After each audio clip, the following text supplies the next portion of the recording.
Europe, with rivers running dry in the continent's worst ever drought.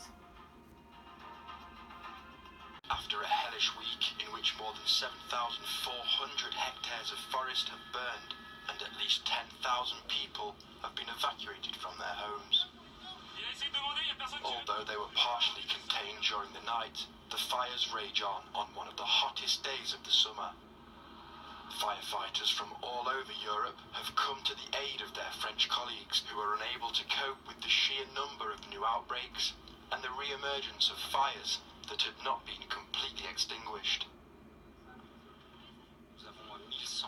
We have 1,100 firefighters present, plus an additional 361 personnel and 101 vehicles from European support. They will arrive, some arrived yesterday, like our German and Romanian friends, and then our Austrian and Polish friends will arrive later today. European Commission President Ursula von der Leyen took to social media to praise the solidarity of heroic firefighters across the continent plagued by drought and heat waves. This map shows how large swathes of Europe and North Africa are now in extreme danger of catching fire.